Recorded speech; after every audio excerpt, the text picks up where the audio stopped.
Como você está, Fernando? Espero que esteja tudo bem por aí, dentro do possível.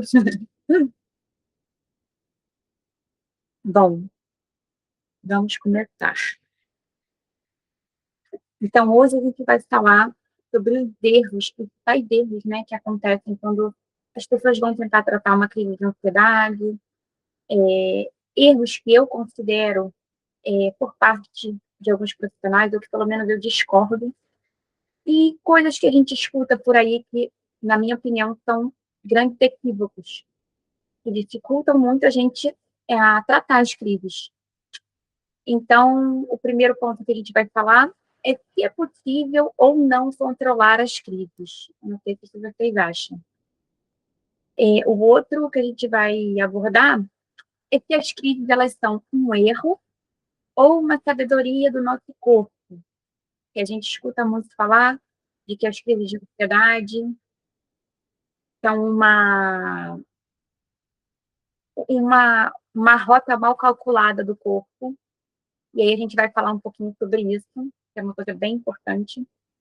A gente vai falar também sobre caminhos que subestimam a importância do emocional, das questões emocionais em geral. E, por fim, a gente vai falar alguns erros que as pessoas cometem ao tentar tratar as crises de ansiedade e de pânico. Vamos lá? Deixa eu botar aqui. Então, vamos falar primeiro aqui. Será que é possível controlar as crises de ansiedade e de pânico? E eu já antecipo que não. O nosso corpo tem diversas funções que são automáticas. O que são funções automáticas? São funções que a gente não dá o comando. Então, a gente, por exemplo, não fala assim, coração, bate agora, pulmão, funciona agora, mente, crie pensamentos, né? Então, o nosso corpo ele tem uma sabedoria interna que é a base dele, é o modo de funcionar dele, e que a gente não tem controle sobre esse modo de funcionar racionalmente. Então, existem até algumas funções que a gente tem, a gente pode dar alguns comandos racionalmente e ele funciona também segundo essa sabedoria interna. Então, por exemplo, os pensamentos, né? A gente está o tempo inteiro pensando, os nossos pensamentos são uma função do nosso corpo e, na verdade, tem várias funções super importantes. E uma delas é proteger o nosso corpo. Então, normalmente, tudo que a gente vai fazendo, o nosso pensamento já está ali criando ações futuras, tentando prever possíveis perigos, gerando associações. Então, muitas vezes a gente tem uma crise e a gente acha que foi do nada, né? Mas, na verdade, existem mil processos que estão acontecendo ali no nosso corpo, inconscientemente, segundo essa sabedoria interna do nosso corpo, que a gente não tem noção. Então, às vezes, quando vem essa resposta, né, que são esses sintomas, que são uma resposta de determinados processos inconscientes, a gente se assusta e a gente acha que foi do nada, exatamente por causa disso. Então, é muito importante a gente saber disso, que a todo tempo o nosso corpo está fazendo associações, especialmente o nosso pensamento, né? Está fazendo associações, está recebendo estímulos do ambiente, está tentando compreender o ambiente, tudo isso com a função de tentar manter a gente vivo. Então, e aí a crise de ansiedade, ela é um desses processos automáticos. Esses sintomas que a gente sente desconfortáveis, eles são o sistema de luta ou fuga, ou de sobrevivência. É um sistema de proteção do nosso corpo e ele acaba injetando no nosso corpo esses sintomas desagradáveis, mas que a função inicial dele é proteger o nosso corpo. E esse sistema de luta ou fuga, ele é completamente automático, então que a gente leva um susto quando vem sintomas, né? Porque a gente não tem controle e noção racional de que ele está ali acontecendo. Então, o seu corpo percebeu que tem alguma coisa ali que está machucando você, que tem alguma coisa mal parada, algum perigo, e aí ele reage através desses sistemas de luta ou fuga. Então, é tudo automático. Então, a gente não tem como controlar um mecanismo automático, né? Do mesmo jeito que eu não posso falar, coração, para agora. Eu não posso falar, crise, para agora. Mas, o que a gente pode fazer? A gente pode regular. A gente pode aprender a lidar com as crises. Primeiro, conhecendo as crises, conhecendo os sintomas, a gente vai aprender a lidar com ela da melhor forma. E aí, sim, reduzir as crises, reduzir os sintomas, e elas chega um momento que elas perdem a função e nem vêm mais. Então, a gente, respondendo essa pergunta se é possível, não é possível controlar, mas é possível regular, é possível reduzir, até elas irem embora. E a ideia é elas acabarem, né?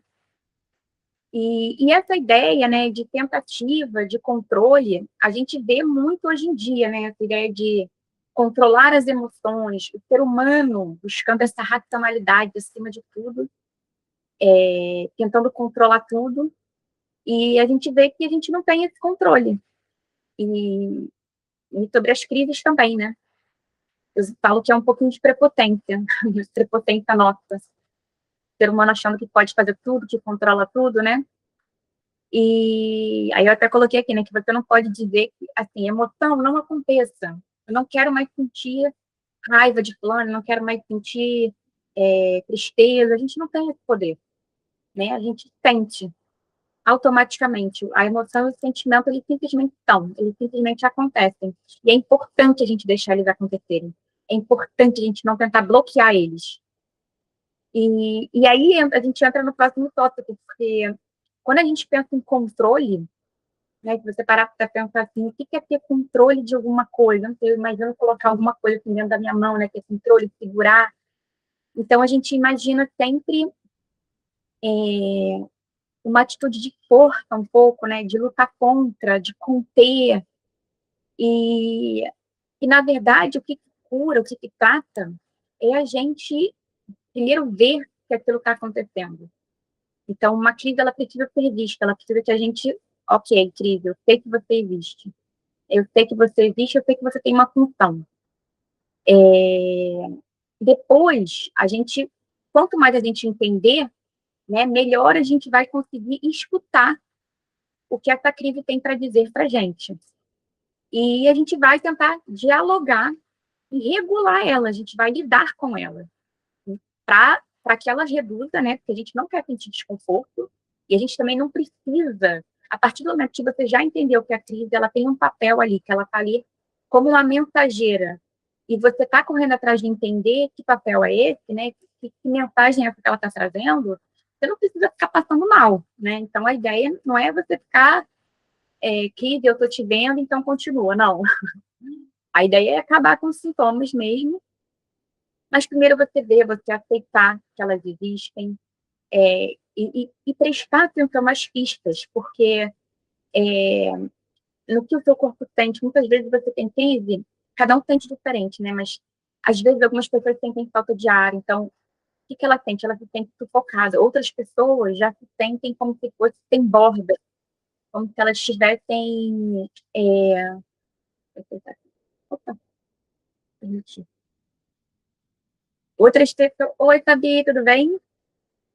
Outras pessoas, algumas pessoas se sentem sem ar, outras pessoas se sentem sem borda, então às vezes ela sente necessidade de alguém abraçar ela, de alguém conter, de um amparo. Então, parece besteira, mas essas sensações, elas são grandes pistas do que está gerando esse sofrimento. Então, quando a gente se abre no meio do sofrimento, que é muito difícil, gente, eu sei também que eu passei 10 anos tendo crise, assim, eu nem sei como é que eu sobrevivi, porque era o dia inteiro que São Vitório, eu ia pra escola, eu tive 9, assim, né? Era o dia inteiro na escola, passando mal. Eu dava a mão, assim, pra minha amiga, ficava de cabeça baixa, tonto o tempo inteiro, assim. Então, é muito difícil a gente ter esse olhar na hora que a crise acontece. Mas, aos pouquinhos, a gente vai aprendendo a ter, porque a gente, na verdade, no fundo, a gente não tem muita escolha. Então é isso, é você não tentar controlar porque quando a gente também tenta controlar, a gente acaba sendo um pouquinho violento com a gente mesmo, sabe? Então a gente sempre buscar uma postura mais amorosa com a gente. A crise é um processo que está acontecendo dentro da gente, então a gente, de alguma forma, ser um pouquinho amoroso com a crise, tentar escutar o que ela tem para dizer para a gente, e a gente assim vai estar sendo amoroso com a gente também. E sempre falo, nunca deixar a crise ganhar um tamanho enorme, E depois a gente pode falar mais disso, né? Porque, às vezes, só o fato, às vezes, a gente passar o dia inteiro pensando na crise, é, falar efetivamente com as pessoas, conversar é importante, mas efetivamente, né? A sua vida acaba se reduzindo na crise. Então, isso acaba dando dimensões muito grandes para a crise. E a gente não tem que dar essa dimensão, a gente tem que ver ela e dar o tamanho para ela que ela merece, que é de uma pista, né? Ok, tem uma coisa que eu preciso ser vista. Ponto. Nada mais que isso. E, e é isso, né? Eu coloquei aqui como lidar com a crise. É assim, a gente olhar para ela, ver que ela existe. Quanto mais a gente entender ela, mais recursos a gente vai ter. A gente dialogar com ela para tentar reduzir os sintomas e, e ir montando o quebra-cabeça, juntando essas pistas que a crise pode dar para a gente. E aí tem um outro assunto que é muito interessante, porque eu coloquei aqui desconfiar ou confiar no nosso corpo. Não sei o que vocês acham, né? Mas eu vejo muitas pessoas falando, né, que a crise, que as crises de ansiedade e pânico são um erro do nosso corpo.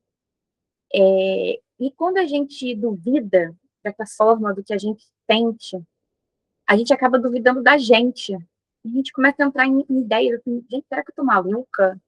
É porque o meu corpo está sentindo isso? Ao invés da gente lidar com a crise como uma questão, né? Como se você tivesse uma dor de cabeça, bater com a cabeça, enfim, qualquer outra questão. Você está com um sintoma ali que está querendo dizer algo, né? Que você, às vezes, tem uma dor de barriga, você vai no médico. Né? Então, a gente... por que duvidar quando é uma questão emocional? Se fosse física, a gente não duvidaria.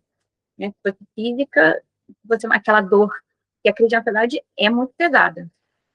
Se a gente tivesse um sintoma físico paralelo tão ruim quanto, a gente iria no médico na hora, né? E a gente, não, aí tem que ver. Mas quando é uma questão do corpo, quando é uma questão emocional, a gente fica duvidando, a gente fica desmerecendo. E aí a gente acaba se colocando em lugares que não são muito legais, desse tipo, eu sou maluca, eu sou estranha, né? Enfim, em alguns rótulos, eventualmente, que não são legais. Então, a gente vai ver aqui algumas frases que eu escuto muito e que eu discordo extremamente. E aí eu coloquei aqui, né, que se você duvida do que você está sentindo, você perde a oportunidade de se entender. Porque, como eu falei, né, ai, meu Deus, eu sinto o quê quando eu tenho uma crise? Eu me sinto desamparada ou eu me sinto sufocada. Isso já é uma enorme pista sobre o que você está vivendo. E isso na vida, né, com sentimentos, emoções, coisas que você vive, a gente aprender a se escutar é uma coisa importantíssima. E quando a gente faz isso, a gente está dando muito. É como se fosse um abraço que a gente está dando na gente mesmo, sabe? Então, é, uma, é um gesto de confiança com a gente mesmo. Então, a gente não precisa supervalorizar, mas escutar é muito importante. E escutar para compreender, né? Então, a gente vai tentar entender o que sintomas estão querendo dizer para a gente montar esse quebra-cabeça e achar a raiz das crises de ansiedade.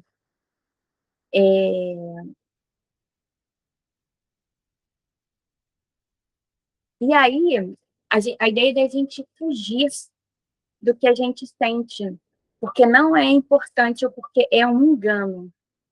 Então, muitas vezes quando a gente pensa assim, que é uma besteira, não é importante, a gente, no fundo, reforça uma atitude de fugir da gente, fugir dos nossos sentimentos.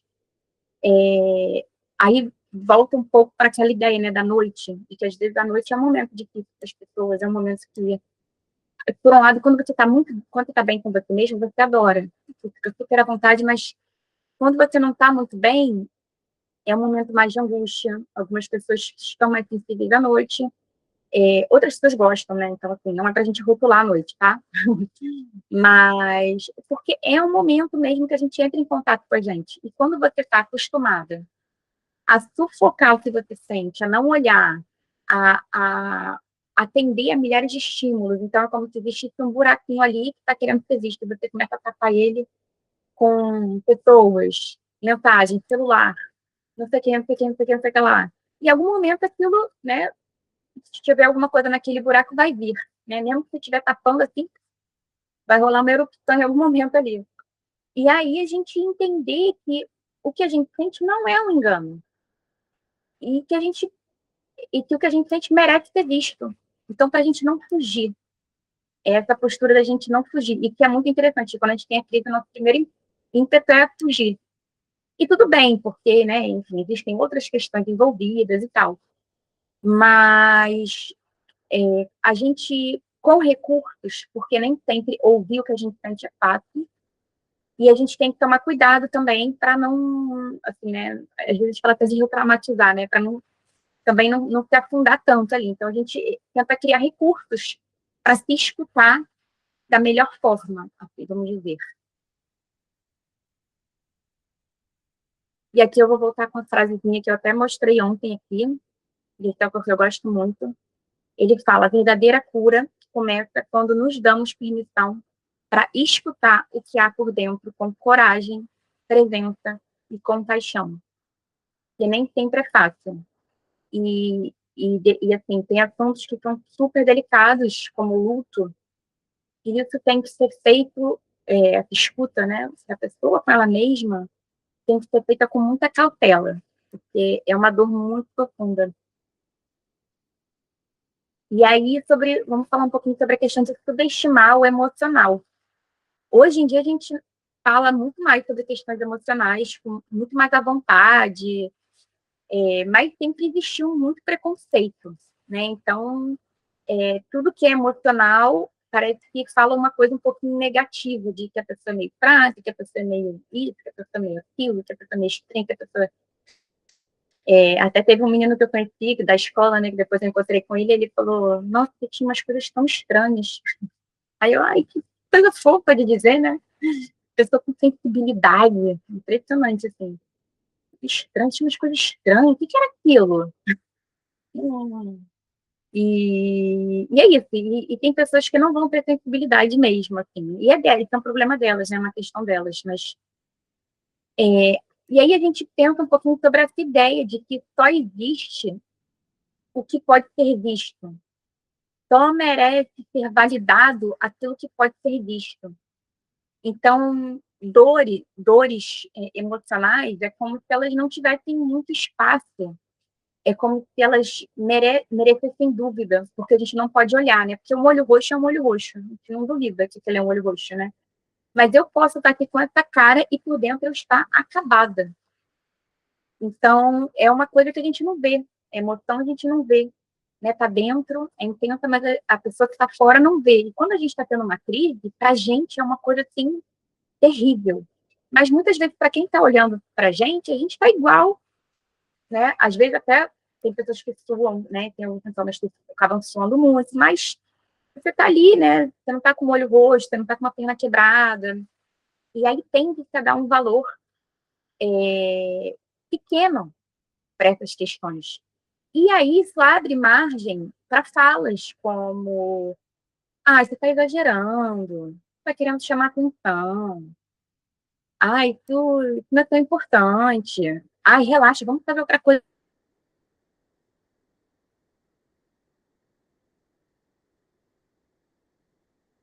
Precisa, como eu falei, não é tornar isso uma coisa grande, mas é de forma razoável ser justo e entender que aquilo é uma questão que está pegando forte, né? Está incomodando muito, que é um sofrimento duplo, porque existe uma raiz ali que está te machucando e os sintomas te fazem sofrer muito também, né? E vão gerando uma bola de neve ali, porque você começa a ter, vai minando um pouquinho a sua vida, coisas que antes você fazia com tranquilidade, com leveza, já não faz mais tanto, você já não acorda do mesmo jeito mais que antes, né? Com a leveza de antes, então assim.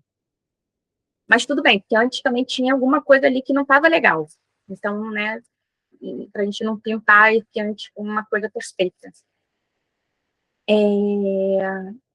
Aí eu coloquei aqui, né, que não é visível aos olhos, mas é perceptível ao corpo.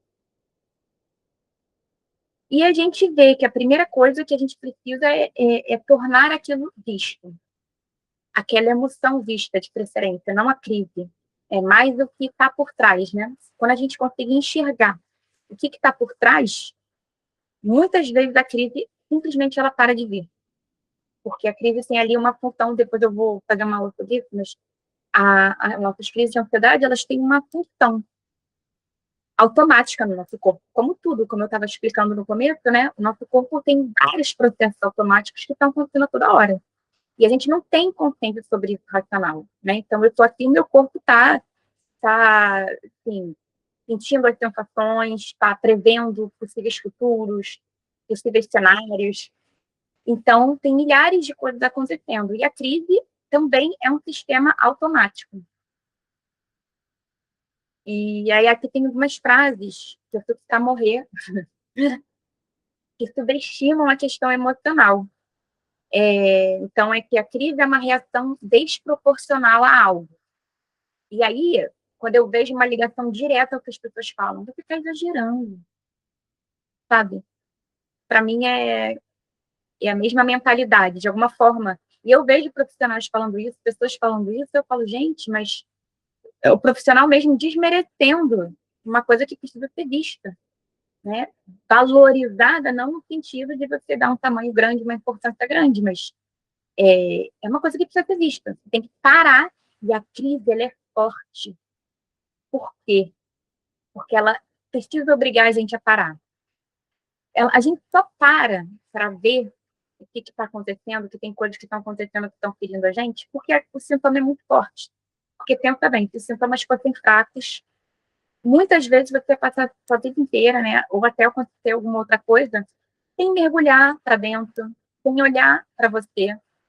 E o seu futuro seria completamente diferente. Então, a crise, infelizmente ou felizmente, ela tem um lado, assim, que ela realmente transforma a gente. Ela obriga a gente, na dor, pela dor, a olhar para dentro.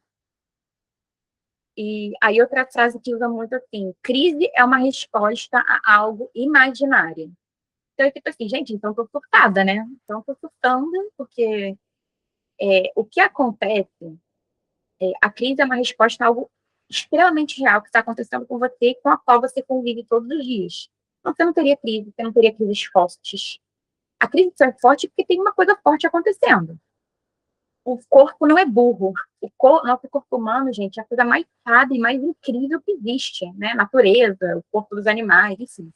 Se a gente olhar, é uma coisa que nem o nosso racional é capaz de entender, de estudar um cérebro ainda completo, né? Tem tanta coisa para ser estudada, porque o nosso corpo, ele está acima de qualquer racionalidade. É uma coisa, assim, tremenda.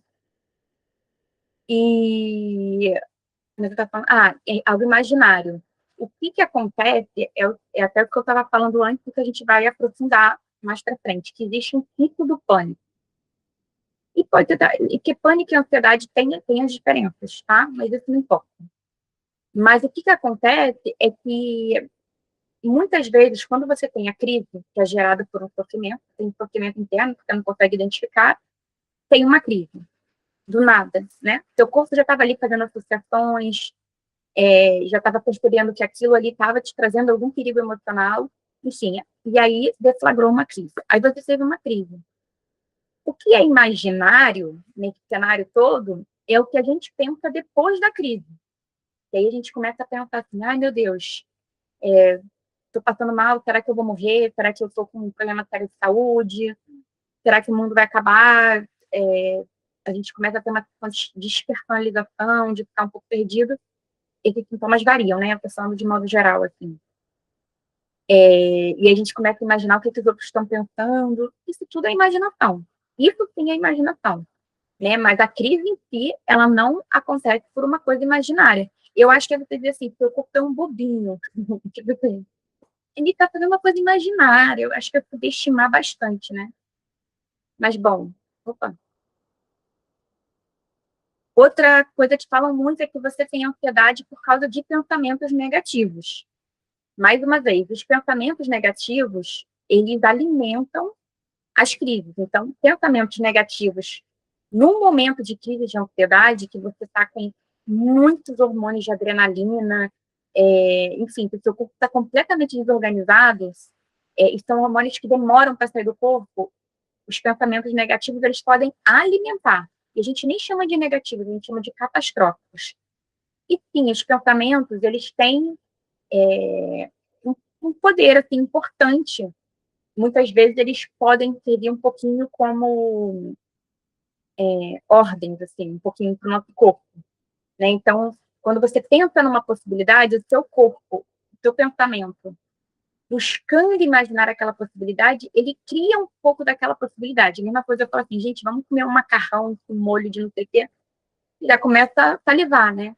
Então, quando você pensa, meu Deus, eu vou morrer, o seu corpo acaba, eventualmente, nossa, eu tenho que me proteger desse possível medo. Então, quando você vê isso como um medo, como uma possibilidade, é perigoso, porque você vai alimentar, né, esse nível de estresse do seu corpo sem necessidade, porque não é uma realidade. Né? Dificilmente não tem história de alguém que morreu ou que teve um problema, uma parada cardíaca, enfim, né? Mas claro que a gente sempre aconselha você ir no médico, fazer os exames desses também na época. Fiz um check-up, assim, que eu falei, gente, assim, eu não tô com câncer na cabeça, não é possível. Porque não tem como a pessoa ficar tonta. E as pessoas não acreditavam. Eu falei, Renata, você tá tonta o dia inteiro? Eu tô tonta o dia inteiro, gente. Não sei, também não sei por quê. E outra coisa, a quantidade de pessoas que têm pensamentos negativos e que não têm crise. Entendeu? Então, o pensamento negativo, por si só, a priori, ele não gera uma crise. Né? É uma coisa, assim, muito mais forte. Quem tem crise sabe da força que é. Não é por uma coisa bobinha. Entendeu? Então, aí tem aqui, crise é o seu corpo interpretando ameaças que não são reais. Aí eu coloquei aqui de novo, então eu tô louco, né? Aí a gente já pensa, gente, uma ameaça que não é real, eu tô imaginando, eu tô viajando, eu tô delirando. E é isso, porque o nosso emocional é como se fosse um oceano. E como cérebro, a gente desconhece muito dos processos, né? É uma coisa tão complexa. E o nosso emocional, ele tem um outro tempo, um outro espaço, que é completamente diferente, assim, do racional. A gente tenta racionalizar tudo, controlar tudo, e não é assim. Então, existem ameaças emocionais reais. E a gente sente isso, né? Quando a gente sente, às vezes a gente sente assim, uma tristeza profunda, às vezes a gente sente um desânimo profundo, e isso altera a forma como a gente age no dia a dia, né? A gente atrapalha o nosso trabalho, atrapalha nossos relacionamentos. Tem pessoas que realmente sentem isso muito forte e não conseguem lidar com isso, né? E optam por atitudes extremas por dor. Então, existe sim um perigo, a gente não quer aumentar nada, né? Mas é uma questão que machuca, né? Então, mesma coisa que sentar num prego. Você vai ficar sentada num prego, aquilo te machucando? É meio que isso, assim, tem uma coisa ali que tá, mas é emocional. Mas não é por isso que é menos, sabe? Então é um pouquinho isso, assim, essa bandeira, entendeu? E aí eu coloquei aqui que toda essa, que eu já tinha falado, né, que toda essa mentalidade de subestimar o emocional leva frases que às vezes a gente se diz, isso é muito importante, assim, a gente não ser cruel com a gente mesmo, o respeito começa da gente com a gente mesmo. Então, a gente não se dizer essas coisas, ai, eu tô maluca, não, tô tendo uma questão, eu vou lidar com ela, sabe? Vou me acalantar, vou me maternar, vou me cuidar, vou me acolher, sabe? A nossa relação com a gente é muito importante. E essas frases, você está querendo chamar atenção, você está exagerando, eu até já citei antes, né? Mas é um pouquinho a mesma mentalidade. Aí eu até coloquei aqui que eu não precisaria provar, porque hoje em dia é tudo isso, né? Tudo que a gente precisa dizer que é científico, mostrar um artigo, a gente fala, então, vamos lá. Aí eu coloquei que existe uma pesquisa que mostra que experiências como rejeição, exclusão, abandono, perda de vínculos importantes, ativam regiões cerebrais que também participam do processo da dor física. Eles dizem que a dor emocional e a dor física são sentidas pela mesma região. E o cérebro não consegue, às vezes, identificar muita diferença. consegue, talvez algumas partes não, né? Mas a gente sabe, né, o que é dor física e o que é dor emocional. Mas isso é para a gente ter uma ideia do impacto, e que a gente não tem que desmerecer. Aí está aqui o artigo, né? E aí tem alguns, eu falo que são alguns erros, assim, de alguns protocolos de tratamento, assim. O meu intuito aqui não é falar mal de profissional nenhum, tá? De método nenhum, é só trazer um ponto de vista. Porque eu também, quando eu fui Chavequives, né, eu cheguei em psicólogo 4 vezes por semana, algumas vezes, e não funcionou. E não é porque eu acho que não funciona ir no psicólogo, não é isso. É porque tem algumas coisas que o psicólogo não conhece sobre aquilo, se ele nunca teve, se ele não se aprofundou sobre aquilo realmente, tem muita coisa que passa batido. Ele não conhece tanto o processo, né? De modo geral. Mas existem excelentes profissionais, enfim. E cada um, né, tem uma trajetória diferente e tal. Mas o primeiro erro que eu acho é tratar o processo emocional só através do racional. Quando a gente pensa que existe uma raiz da crise de ansiedade, talvez a gente vai lembrar de tudo e talvez a gente não vai lembrar de tudo. Então, coisas que aconteceram com a gente quando a gente era muito criança, muito pequeno, no bebê, que são coisas que marcam a gente, e marcam sensorialmente, porque a gente não está com áreas do cérebro formadas ainda, né? A gente não vai lembrar. Então, a gente não vai conseguir trazer isso para o presente para trabalhar no presente. E aí? Aí não se trabalha, né? Então, nem tudo a gente precisa lembrar 100% para trabalhar, para que aquilo seja trabalhado. Depende de todo mundo, eu acho.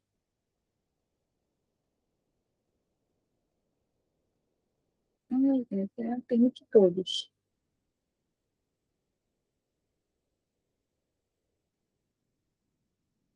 Oi, tudo bom?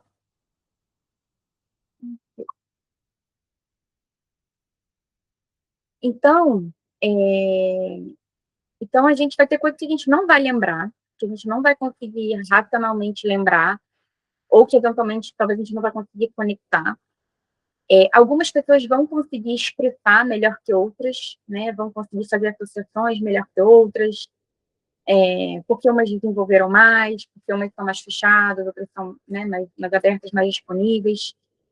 Porque cada processo é diferente, né? Cada raiz é diferente. Então, tem algumas questões que a gente não trabalha através da fala tanto. Porque se a gente fica falando muito daquilo, eu até falei, né, que o pensamento, de vez em quando, ele é uma ordem, um pouco no sentido de que ele faz o seu corpo e colocar naquela realidade.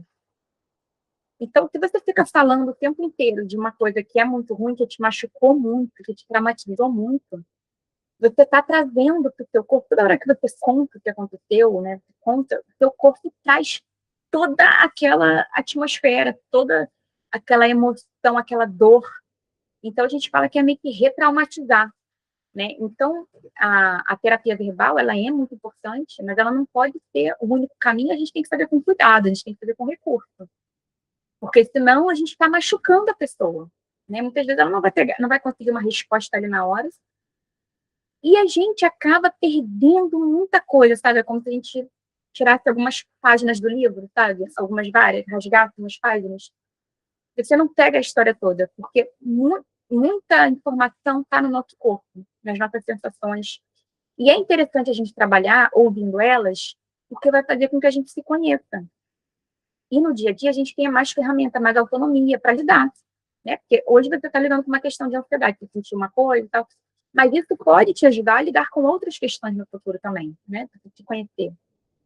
Então, eu coloquei aqui emoção, a emoção simplesmente né?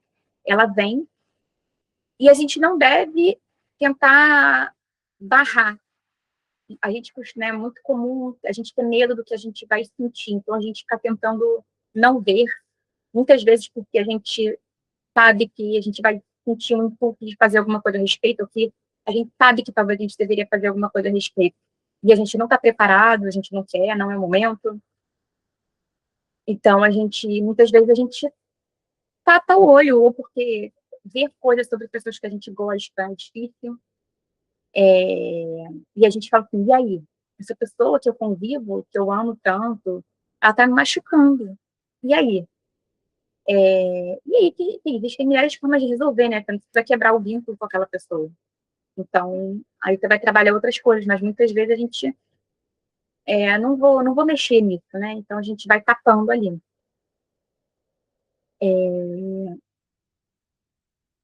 E seu corpo sente antes de você compreender. Pois é, e aí, o racional, ele é aquele cara que vem bem depois, né? Assim, quando acontece alguma coisa, a todo momento, na verdade, a gente sente primeiro no corpo, e o corpo é o lugar das emoções. Então, muito antes de você entender, de você verbalizar, né? Nossa, gostei desse lugar, o seu corpo já se sentiu bem. Então, é de uma sabedoria muito grande, assim. Então, você dá espaço para essas mensagens do corpo é muito rico.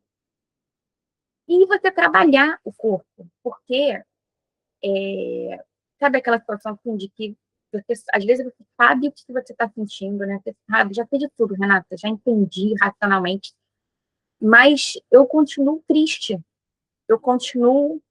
Então, aí entra esse trabalho também no corpo, né? Porque mesmo, às vezes, a gente sabendo de algumas coisas, não é suficiente o racional. A gente precisa fazer um trabalho mais profundo mesmo, que é de dentro para fora, e não é superficial, ele é de dentro para fora.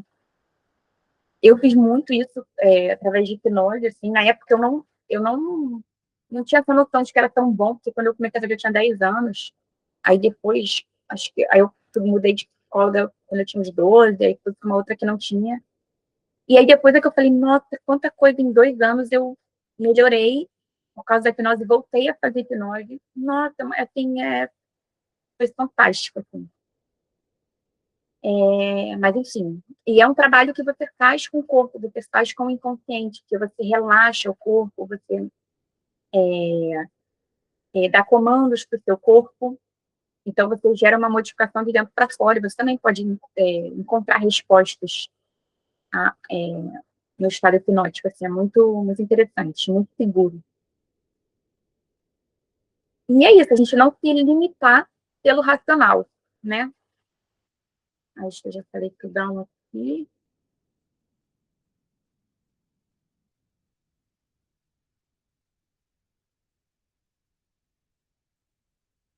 Então, acho que é isso, acho que eu já falei um pouquinho de tudo, mas é a gente entender que a crise de ansiedade é um processo muito subjetivo, muito delicado, muito doloroso, e o tratamento deve ser assim também, sabe, delicado, cuidadoso, porque quando você imagina, a pessoa tem crise de ansiedade, ela está sofrendo, então você não pode ser duro com essa pessoa, você tem que acolher essa pessoa, e a gente tem que se acolher, e tem que ser um tratamento que acolha a gente, sabe, que acolha, que dê carinho. E muitas vezes são essas coisas que curam a gente, sabe? Esse acolhimento, a liberdade, a gente poder ser a gente mesma, a gente entender um caminho que a gente precisa melhor dentro da gente, a autenticidade e projetos, que os projetos são formas da gente se colocar no mundo, da gente se movimentar, da gente ser a gente, e de forma entusiasmada, né? Então, eu gosto muito de pensar no tratamento das crises de ansiedade e pânico, não só com foco na dor, mas também, tudo tem seu momento, mas assim, muita gente indica, né? Se você está tendo crise de ansiedade, vai pintar um quadro, vai fazer uma cerâmica, porque são formas da gente se expressar, né? Da gente colocar para fora de outras formas, sem ser verbalmente. Então, projetos também são muito importantes. Assim, na minha trajetória, eu percebia muito isso. E projetos de ter grandes coisas, sabe? Às vezes é você mudar o seu quarto, ou você montar algum projeto profissional, se você tiver condições, iniciar, não precisa finalizar, né? Mas alguma coisa que te faça se sentir vivo, conectado, no seu lugar, sabe? Então, dependendo, é uma coisa muito interessante também. A outra é tratar só tentando se acalmar. É que eu vi, na verdade, uma entrevista da Vanessa Camargo, ela fala muito sobre que ela teve crise de ansiedade, não, foi da Rafa Kalimann. E ela estava falando que ela, até hoje, né, ela trata de crise de ansiedade e pânico buscando se acalmar. Processos para se acalmar, né, para regular o corpo, isso é importantíssimo. Eu costumo dizer que a gente tem que seguir em dois caminhos. Um é que trabalha com o corpo, de se acalmar, de regular, e um outro mais racional. Então, a gente vai nesse caminho junto, né? E, inclusive, no começo, né, quando tudo é muito novo, até você entender, é importante você ser mais, assim, mais amoroso com você, de repente se recolher, você buscar estar em lugares mais tranquilos, que te façam bem, que você se sinta segura, né? Porque isso você está criando recursos. Então, quando você busca lugares mais seguros, você está criando recursos. E a gente fala que não é assim, que tem a longo prazo, aos pouquinhos você vai buscando enfrentar um pouquinho, né? Mas com recursos e com consciência, sabendo o que está acontecendo com você, né? Com direcionamento. Então, você vai enfrentando um pouquinho, mas você está fazendo outros processos em paralelo. Então, é importante você ter esse momento, né, de você recolher um pouquinho, de você respirar um pouquinho, de reorganizar, se sentir segura, resgatar essa segurança interna e tal. Mas isso não vai te tratar, né, não vai resolver. Então, se você não parar para tratar, para entender o que está acontecendo mesmo, né, qual é a raiz das crises, aquilo vai ficar batendo na sua porta. Aqui, aqui ó, eu tô aqui. Você vai mudar de porta, eu vou mudar de porta também, entendeu? Então é um pouco isso. Então, por isso que às vezes também a crise, né, você consegue melhorar um pouquinho, depois a crise volta, porque existe ainda alguma coisa que precisa ser vista.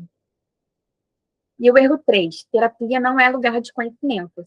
Dependendo da abordagem que você tem, né, que o profissional adota, é muito baseado na escuta e na fala, mas numa fala de que você expõe o que você sente e tal, o psicólogo, psicoterapeuta, terapeuta, ele não te explica muito sobre o que está acontecendo. E como é que você vai entender isso sozinho? Eu digo até que é um egoísmo, né? O cara estudou lá, sabe um monte de coisa e não vai passar para você, que é a pessoa que precisa saber daquilo para conseguir se virar no dia a dia. Então, eu costumo dizer que o conhecimento, ele é aquela coisa que tira a sua venda. Então, ele é importantíssimo e poupa um tempo assim, histórico. Eu pensando, pô, tive crises por 10 anos. Tanta coisa que ela poderia ter me falado, né, minha terapeuta na época, em uma sessão que teria feito muita diferença, sabe? É te passar um conhecimento, olha, o que está acontecendo com você, isso, aquilo outro, né? Te explicar, porque a gente só aprende a se entender e a gente começa a entender um pouquinho sobre o funcionamento das coisas, né? Qual é a dinâmica das crises? Ah, então tá. E a gente consegue entender melhor. Então, eu sou super a favor de cursos ou do profissional explicar as coisas, né? Parar de explicar mesmo, didaticamente. Olha, isso está acontecendo e tal, porque isso dá autonomia, né? Você vai no psicólogo um dia, aí você passa uma semana inteira, 7 dias para ir de novo. E aí, nesse meio tempo, tendo crise sozinho, né?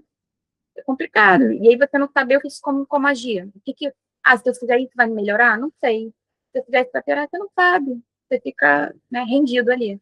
Então, o conhecimento ele ajuda muito.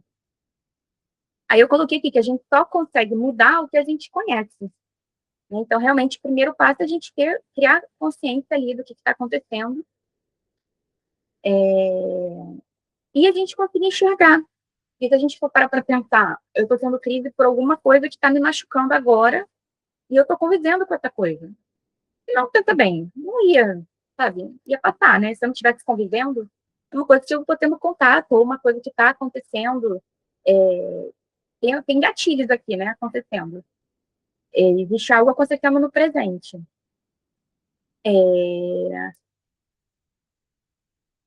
Se você não, se você não tem conhecimento, assim, né, para enxergar que está acontecendo, aquilo vai passar invisível. Então, por exemplo, muitas vezes, questões com pai, mãe, filho, marido, de relacionamento tóxico, que a pessoa se sente sufocada, a pessoa não tem espaço para tela, por exemplo. Se ela não consegue identificar que aquele relacionamento é um relacionamento tóxico e ela normaliza, ela nunca vai descobrir que, eventualmente, ela está tendo uma crise de ansiedade porque ela não tem espaço para tela. Ela é o tempo inteiro sufocada ali, enterrada na areia, de todas as formas, e uma hora o corpo grita, né? O corpo não aguenta. Os limites violados, enfim, tem bordas, né? Porque o outro está o tempo inteiro penetrando. Então, assim, se a gente não tem certos conhecimentos, hoje em dia com a internet é muito mais fácil, né? A gente saber, nossa, isso assim é uma relação tóxica. Olha, não sabia, achava que era normal, que eu cresci assim. Então, para mim, essa forma de ser tratada e de tratar o outro é normal. Então, muitas vezes a gente não consegue enxergar o que gera as crises, porque por causa desse senso de normal, que é outro assunto que eu gosto muito também. A gente normaliza coisas, processos, formas de se relacionar e vira uma lente, né? E aí a gente trata aquilo como uma coisa aceitável, normal, e a gente não consegue ver que aquilo pode ser algo que machuca a gente. A gente pode ser normal para o outro, pode ser normal para uma criação, para uma história de uma família, mas não é normal para mim. E aí a gente entra no individual, né? No seu ter individual. A gente, por mais que a gente esteja numa família, em um grupo social, a gente precisa de espaço para ser a gente, para as nossas diferenças, né? Então, essa é uma outra questão também. E o conhecimento, ele traz... a gente não sabe o que a gente não sabe. Né? Então, tanta coisa que acontece que a gente não... se a gente não tiver esse conhecimento, a gente nunca vai saber. Assim, né? Eu gosto muito dessa frase. Eu não sei o que eu não sei. E aí a gente não avança.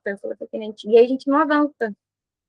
A gente fica parado no mesmo lugar. Então, o conhecimento, ele permite a gente avançar, ele permite a gente se transformar, a gente repensar nossas escolhas, a gente entender que, às vezes, mudar é estar mais perto da gente. Né? Que, às vezes, a gente acha que fazendo o mesmo, a gente vai estar mais perto, mais seguro. E, às vezes, não. Às vezes, mudanças gentis e respeitosas levam a gente mais perto da gente mesmo, de uma vida com mais respeito, né? E essa questão que eu acho muito importante da pessoa ter autonomia, né? Quanto mais você entende, mais você é saco, né? Mais você ganha autonomia no dia a dia, mais você consegue, melhor você vai conseguir reduzir os sintomas, melhor você vai conseguir se entender, e mais feliz você vai se sentir, que eu acho que no final é tudo que a gente quer, se sentir feliz, né? Acho que no final é essa sensação de felicidade, de tranquilidade, viver bem dentro de si. Acho que no final a gente quer isso. Então, eu acho que é isso. Gente, eu não olhei, não sei se vocês colocaram alguma coisa. Eu estou aprendendo aqui a mexer no PowerPoint, mas eu não vi alguma coisa, vocês me desculpem. E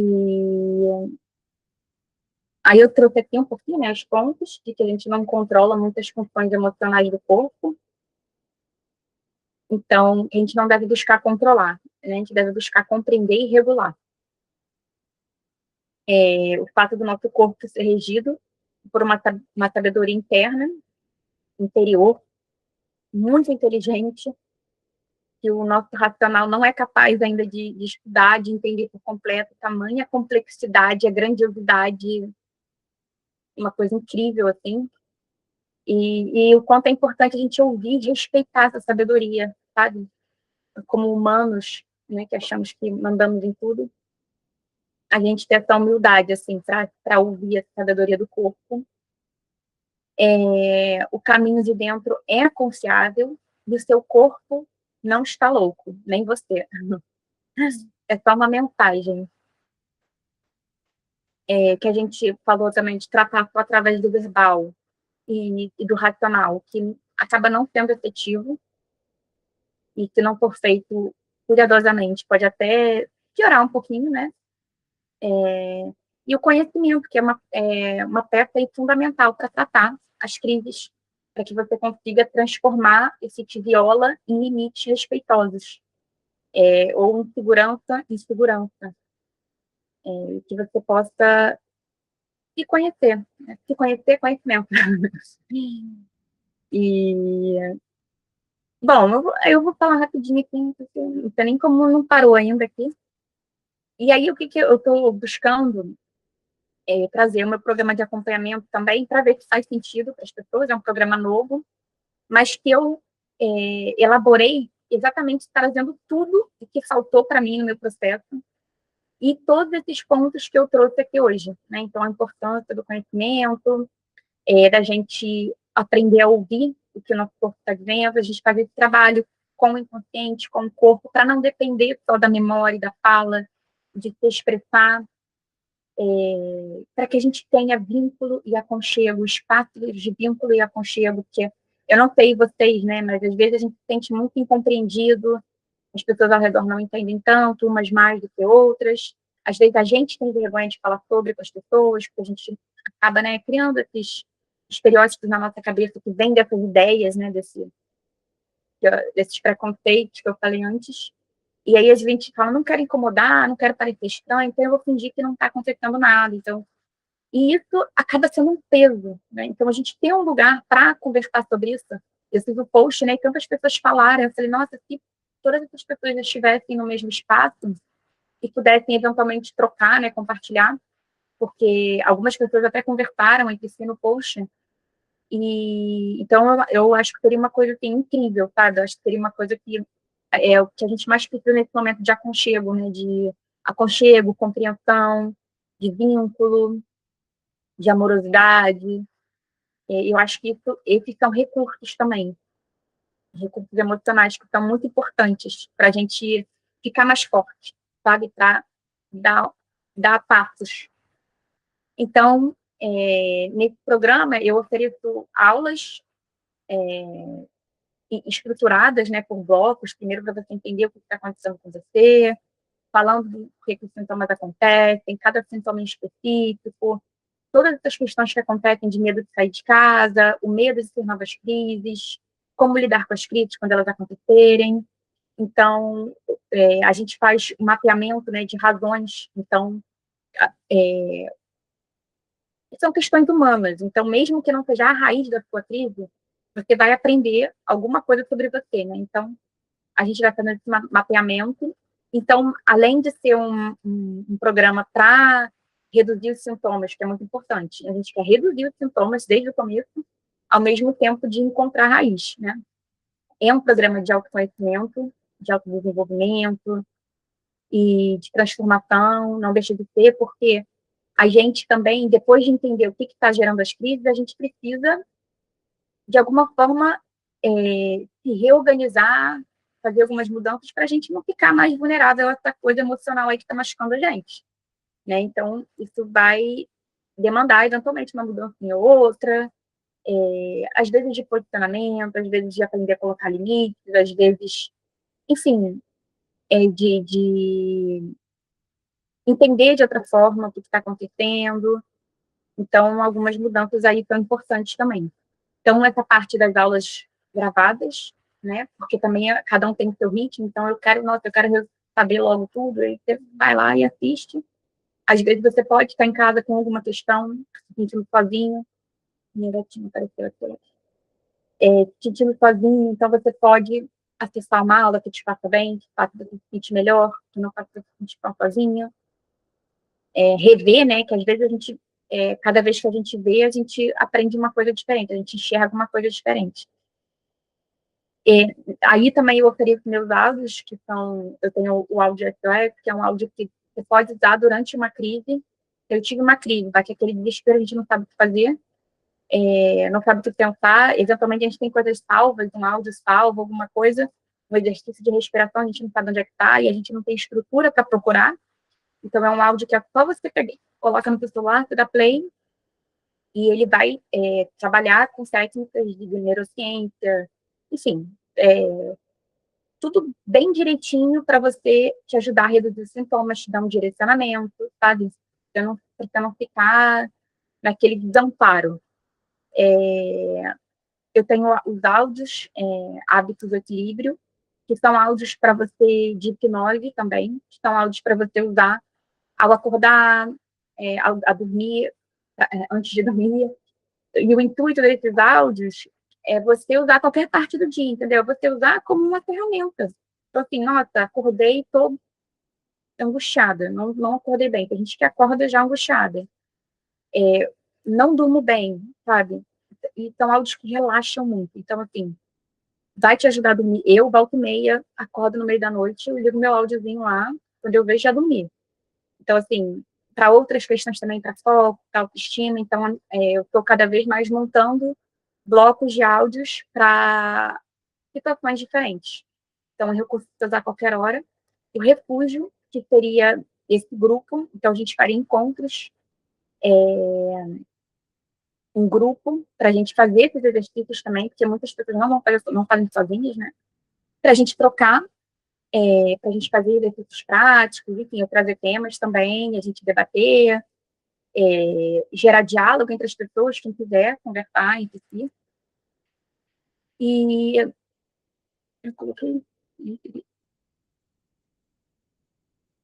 E aí, para essa turma, eu estou querendo também fazer um desafio para treinar o pensamento, né? Que eu até pensando certo o nome, que é para ajudar as pessoas a desenvolverem essa, essa sabedoria, né? Que nunca acaba, a gente está sempre aprendendo, mas para lidar melhor com os pensamentos, né? Para regular os pensamentos, para fazer com que os pensamentos eles sejam algo que ajude, construtivo, que impulsione, que traga paz, que traga equilíbrio, e não que seja aqueles pensamentos punitivos, críticos, que trazem desânimo para a gente, que alimentam as crises, né? Então, mas isso eu ainda não está pronto. E aí, para essa primeira turma, eu vou oferecer 2 sessões individuais, que é para a gente trazer um pouquinho mais de personalização, né? Para trabalhar de forma mais individual. E todo mundo que estiver lá teria desconto, né, para pacotes de terapia individual. Eu acho, para mim, eu gosto mais de trabalhar assim, porque, como eu expliquei, eu, na minha trajetória, eu vi a importância do conhecimento. É uma coisa que poupa um tempo de você ir numa terapia, você ficar repetindo as mesmas coisas e você não se sentir saindo do lugar, entendeu? E às vezes são conhecimentos pontuais, uma aula, outra aula, não sei o que, e você, nossa, e vão se abrindo horizontes, sabe? E você vai vendo o quanto antes você era cego, né? E o quanto agora você consegue enxergar. Então, tudo isso eu acho que traz um aparato, né? Uma estrutura robusta para que eu acho que traz tudo o que a pessoa precisa quando ela vai tratar as crises de ansiedade crônica. Se vocês lembrarem de mais alguma coisa, me falem, tragam sugestões. E, e é isso, gente. Deixa eu ver aqui, eu estou até procurando onde é que fica a caixinha de diálogo. Vocês verem a minha malícia aqui, né? Mas eu espero que vocês tenham gostado. Não tô achando. Tem que fazer um curso. Ah, achei. O homem não escreveu nada, tudo bem. Mas foi um prazer ter vocês aqui, viu? Fabi, Fernanda, Larissa. Espero que tenha ajudado vocês, que tenha trago alguma ideia nova, clareado alguma coisa, que vocês possam usar esse conhecimento como ferramenta, que é o que eu mais quero, que as pessoas usem o conhecimento como ferramenta no dia a dia, que vocês se lembrem das coisas que eu trouxe aqui no dia a dia, e que vocês não se digam coisas negativas sobre vocês mesmos. Sejam sempre a primeira pessoa a se abraçar, e não se criticar, e não falar que estão muito acima desses preconceitos bobos, prepotentes. Então, sejam sempre muito amáveis com vocês mesmas, porque esse é o primeiro passo, a gente não pode se abandonar, sabe? Porque a gente já está muito desamparada no momento da crise. Então, não se desamparem, E é isso, no que eu puder ajudar vocês. Esse programa eu tinha reformulado de um jeito, mas eu vou reformular. Eu acho que, até por causa do valor, né, do ticket e tal. E aí eu vou colocar lá e vou informando vocês pelos stories e tudo. Foi um prazer ter vocês. Obrigada por estar aqui, viu? Gratidão imensa. E até a próxima, viu? Boa noite.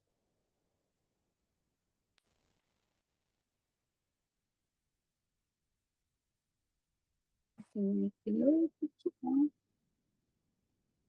mudar a apresentação.